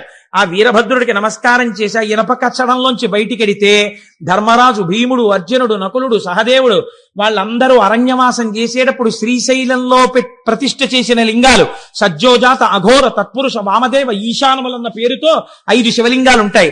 అది దాటి మీరు ఇలా కుడి పక్కకి వెడితే తూర్పున మీరు ప్రవేశించినది కృష్ణదేవరాయల వారు నిర్మించినటువంటి గోపురం. దక్షిణానికి తిరగగానే హరిహరరాయలు నిర్మించినటువంటి గోపురం కనబడుతుంది. దీపాలు పెట్టే వాళ్ళందరినీ అక్కడే దీపాలు పెట్టమంటారు. మీరు అక్కడి నుంచి మళ్ళీ ఇలా తిరిగి ముందుకొస్తే త్రిఫల వృక్షం అని పెద్ద వృక్షం ఒకటి ఉండేది. మేడి, జువ్వి, దాంతో పాటు రావి 3 కలిసి పెరిగినటువంటి చెట్టు. 2000 సంవత్సరంలో 4000 సంవత్సరంలో బతికింది ఆ చెట్టు. చెట్టుకు పెద్ద అరుగులు కట్టుంటాయి. చక్క అరుగు మీద ఒక గడియ కూర్చుని కుడి పక్కకి తిరిగితే వృద్ధమల్లికార్జునుడు కనబడతాడు. ఇలా వెనక్కి తిరిగితే రాజరాజేశ్వర దేవాలయం, పక్కనే అమ్మవారి దేవాలయం ఉంటాయి. ఇవి చూసి మీరు మళ్ళీ ఇటు వచ్చి ఇలా ముందుకెడితే ఆ మెట్లెక్కి పైకెక్కితే అమ్మవారి దేవాలయం కనబడుతుంది. అమ్మవారి దేవాలయం లోపలికి వెడితే మీరు ఇలా తూర్పుగా వెడితే ఇలా దక్షిణంగా లోపలికి వదులుతారు. వెళ్ళి అమ్మవారిని దర్శనం చేసుకుని మీరు అలా దక్షిణంగా ఇలా అమ్మవారిని చూస్తూ ఇలా వంగి చూడాలి. ఇలా చిన్న ద్వారంలో ఉంటుంది అమ్మవారు. ఇలా వంగి అమ్మవారిని దగ్గరగా చూస్తూ పొంగిపోతూ దాటి అవతల పక్కకి వెళ్ళి శ్రీచక్రం దగ్గర కూర్చుని కుంకుమార్చన చేసుకుని ఆ పక్కనే ఉన్న చండీయాగం చేసేటటువంటి శాల దగ్గరికి వెళ్ళి ఆ అగ్నిహోత్రంలోంచి వస్తున్నటువంటి ధూమాన్ని పీల్చి కిందకి దిగి కుడి పక్కకి తిరిగితే అనగా ఉత్తరం వైపుకి తిరిగితే ఉత్తరాన శివాజీ గోపురం ఉంది. ఆ శివాజీ గోపురం దగ్గరికి వెడితే పెద్ద కళ్యాణ మంటపం. అక్కడే నందనవనం అని పుష్పవాటికి ఉంటుంది. ఆ వనంలోని సుబ్రహ్మణ్యేశ్వర స్వామి నెమలితో ఉంటారు అక్కడ. ఆ మెట్లెక్కితే రుద్రాక్షలవి అమ్ముతూ ఉంటారు కుడి పక్కన. ఆ లోపలికి వెడితే పెద్ద కళ్యాణ మంటపం కనబడుతుంది. అక్కడ చిత్రం ఏమిటంటే శివాజీ మహారాజు హిందూ రాజ్యాన్ని స్థాపించడం కోసమని అమ్మవారిని అక్కడికి వెళ్లి ప్రార్థన చేశాడు. శివాజీ గోపురం మీద ఇప్పటికీ చెక్కబడి ఉంటుంది.